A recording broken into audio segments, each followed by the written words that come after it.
আসসালামু আলাইকুম। শুধু দর্শক মণ্ডলী, আমার কবিতাটার আমি মোড়ক উন্মোচন করলাম আপনাদেরকে বিনোদন দেওয়ার জন্য। আর কবিতার কাব্যগ্রন্থের নাম হচ্ছে জলনপুর, সম্পাদনা জাহিদ হোসেন। জলনপুর, সম্পাদনা জাহিদ হোসেন সম্পাদিত একটি শব্দ প্রকাশনা, Dhaka Bangladesh ISBN, licence number. শুধু দর্শক মণ্ডলী, আপনাদেরকে আপ্রাণ বিনোদন দেওয়ার জন্য চেষ্টা করব।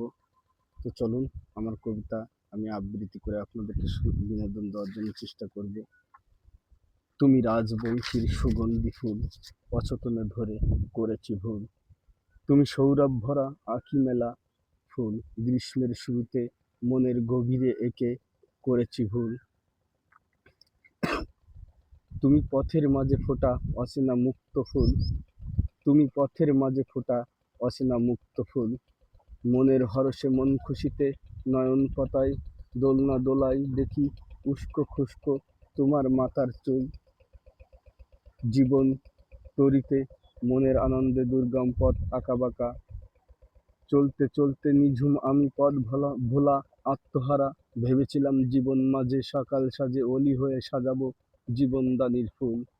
তুমি ভেবেছিলে আমি নগণ্য মাটির পুতুল, তুমি ভেবেছিলে আমি নগণ্য মাটির পুতুল। আমাকে চিনতে করেছ ভুল, তোমার জীবন মাঝে সকাল সাজে সত্যিকারের শিশির বিন্দু মাখা সুন্দর গোলাপ ফুল।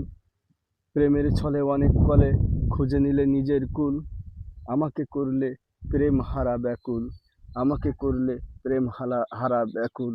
তুমি গন্ধরাজের গন্ধ ভরা ফুল, ভালোবেসে করিয়াছি ভুল।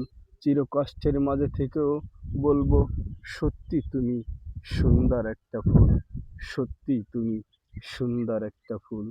শুধু দর্শক মণ্ডলী, প্রতিটা মানুষের জীবনে সূর্য যেমন উদয়িত হয় আবার অস্তমিতও হয়, তো আমিও একদিন মিশে যাব সেই অস্তিত্বহীন পরাজয়ের কাছে, যেখান থেকে কেউ কোনোদিন আর ফিরে আসে না। শুধু বেঁচে থাকবে আমার সৃষ্টি কাব্য কথাগুলো আপনাদের মাঝে। তো আপনাদের কাছে দোয়া চাই, আমি যেন আরও ভালো ভালো অনেক কিছু সৃষ্টি করে আপনাদের কাছে রেখে যেতে পারি। আজ এই পর্যন্তই বিশ্রাম। আসসালামু আলাইকুম রহমতুল্লাহি আবারাকাতু।